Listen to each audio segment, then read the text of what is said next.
So here you go, I'm drinking my morning coffee, reading my daily dose of Eurogamer and The Verge. And I come up on this article from Eurogamer and I quote, "In contrast to Microsoft's marketing message that the Xbox Series X is the world's most powerful console, Digital Foundry's analysis of games such as Devil May Cry 5, Assassin's Creed Valhalla, and Dirt 5 showed deficiencies on next-gen Xbox consoles compared to the PlayStation 5. I know a ton of you by now have seen Digital Foundry and their test on both of the Xbox Series X, Xbox Series S, and the PlayStation 5.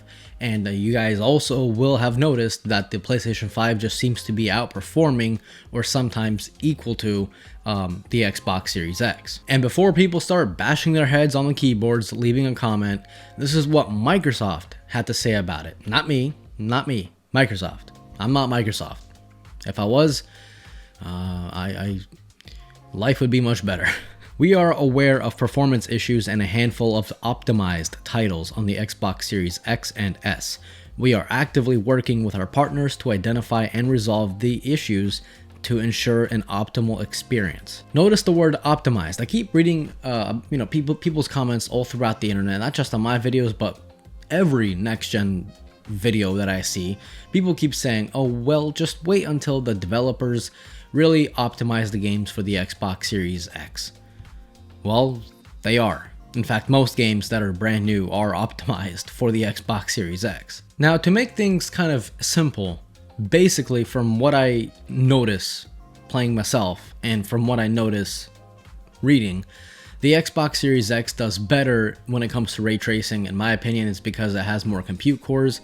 But if you are a fan of RTX, the Xbox Series X is just better. But if you're a fan of high refresh rate, the PlayStation 5 seems to be doing a little bit better. In fact, in the Devil May Cry 5, there is sometimes a 40 FPS gap between the PlayStation 5 and the Xbox Series X. That is noticeable. Even if you have a variable refresh rate display, even though it'll help cut it out, it is still noticeable. I didn't say this. Richard Ledbetter said this. So don't get mad at me. Don't shoot the messenger. Richard Ledbetter from Digital Foundry states, these dips matter because sudden drops means a more obvious judder or stutter for players. Variable refresh rate displays can help smooth this out, but if the dips are significant, then you will still feel the changes in frame rates either way. Told you. Richard also states, Devil May Cry 5 also offers a ray tracing quality mode where the Xbox Series X doesn't show a significant lead.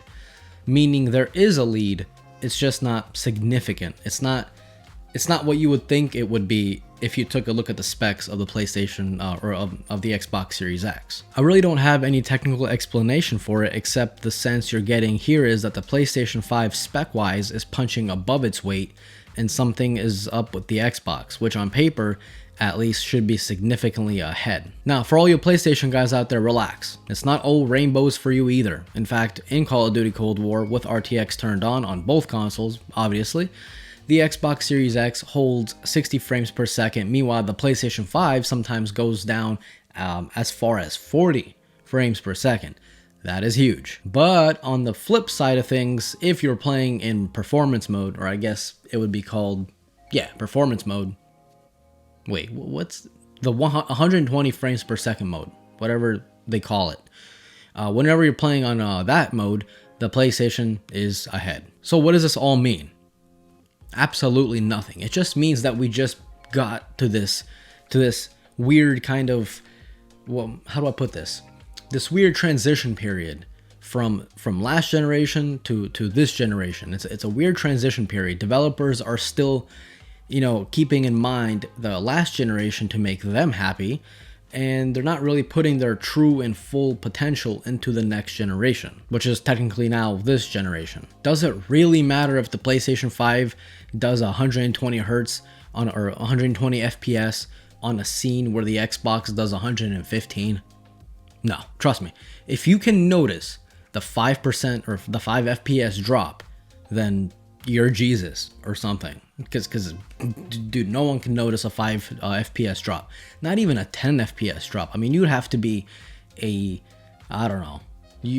I really don't know. I was gonna come up with something funny, but I can't even do that. The developers just need time to make these consoles as powerful, or to show how powerful they are, and that'll take some time.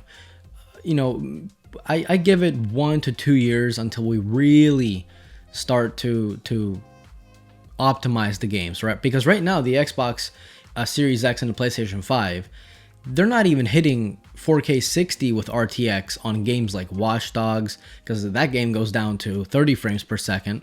Well, actually, you don't even have a choice. I think they're coming up with an update to allow either 60 frames per second or RTX turned on at 30 frames per second. Right now, if you want to play Watch Dogs, if that update isn't out yet, you're stuck at 30 frames per second. That ain't great, guys. 30 frames per second kind of sucks. And that's not telling you guys that the PlayStation and Xbox are weak. That just means that the optimization isn't really there yet. I have no doubt in my mind, as the years go on, both of these consoles will play 4K 60 frames per second RTX if the developers really optimize it. So yeah, that's it. Get whatever console you want. It's just keep in mind, when you do buy the PlayStation or the Xbox right now, you're not really going to notice any huge benefits. It's really going to feel like the same kind of experience, because it's not really anything major yet. Like I said, wait about a year or two if you really want to, and I can promise you the major changes will be coming around that time. This was Mark from Mark's Tech. Adios.